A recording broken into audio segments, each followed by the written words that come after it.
அர்ஜுனா மந்திரித்துமா ஒபத்துமாடு வினாடி துணක් කාලයක් ලැබෙනවා. மாலை வணக்கம். எங்களுடைய பாராளுமன்ற உறுப்பினர் கௌரவ ரஜீவன் அவர்கள் கொண்டு இந்த பிரேரணை என்னவென்றால் ஜானை தன் தலையிலே மண்ணள்ளி கொட்டிக் கொள்ளுமாம் அந்த வகையான ஒரு சிறுபிதனமான பிரேரணை என்னென்றால் அரசாங்கம் உங்களிடம் இருக்கிறது. அரசாங்கத்திலே மக்களை பாதுகாப்போம் என்ற அடிப்படையில் தான் அரசாங்கத்தை எடுத்துக்கொண்டு நீங்களே ஒரு பாதுகாப்பு பிரேரணையை கொண்டு வந்து வடக்கு கிழக்கில் போதை இருக்கிறது என்று சொல்வது மிகவும் கேவலமானது. நான் இந்த ஒரு சில விடயங்களை சொல்ல வேணும். யாழ்ப்பாணத்திலே வசந்தம் பாமசி என்ற பாமசியிலே 1500 பிரிகாபலின் ட்ரக் 2021ஆம் ஆண்டு 22ஆம் ஆண்டுகளில் கடத்தப்பட்டு வவுனியாவில் சிறு குழந்தைகளுக்கு விற்கப்பட்ட போது அந்த வழக்குகள் இழுத்தடிக்கு மூடிப்பட்டது. கேதீஸ்வரன் எனப்படுகின்ற வைத்தியரால் அந்த வழக்குகள் மூடப்பட்டது. ஆனால் அது சம்பந்தமாக உள்ள அமைச்சர் இல்லை, உங்களுக்கு இல்லை, எல்லாருக்கும் தெரியும். நீங்கள் அது சம்பந்தமான நடவடிக்கை எடுப்பதற்கு தயாராகவில்லை. இன்னொரு முக்கியமான விடயம், யாழ்ப்பாணத்தை பொறுத்த வரைக்கும் உங்களுக்கே தெரியும், ஒரு நாட்டின் நீதிமன்றம் சுயமாக இயங்காவிடில் அந்த நாட்டிலே நீதி நியாயம் ஒருபோதுமே நிலைநாட்டப்படாது. ஆனால் என்ன நடக்கின்றால் எங்களுடைய கடவுள் என்று வர்ணித்துக் கொண்டிருக்கிற வடக்கின் கடவுள் என்று வர்ணித்துக் கொண்டிருக்கின்ற நீதிபதிகளுக்கே நீதிபதியான இளஞ்செழியன் ஐயா அவர்களை அவருடைய மேலுயர்ச்சியை தடுக்காமல் உங்களுடைய என்பிபி அரசாங்கம் திட்டமிட்ட ரீதியில் தமிழன் என்ற காரணத்துக்காக அவருடைய பதவியோரை வழங்காமல் அவரை வீட்டுக்கு அனுப்பியிருக்கிறது.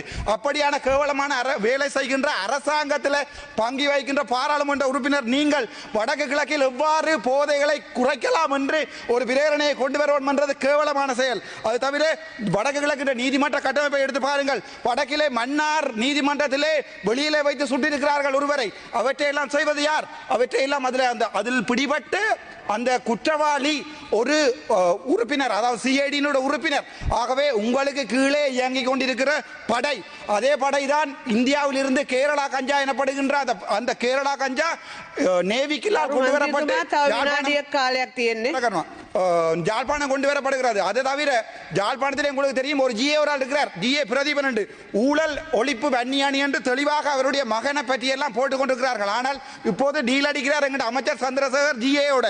அது சம்பந்தமாக நாங்கள் ஆறுதலாக கதை போல் நேரம் கிடைக்கும் போது.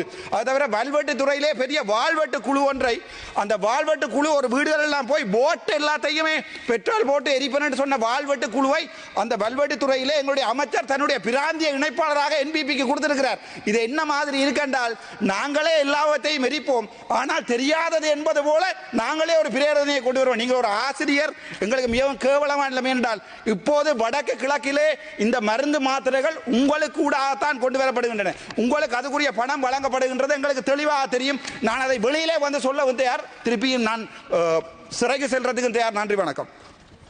நன்றி.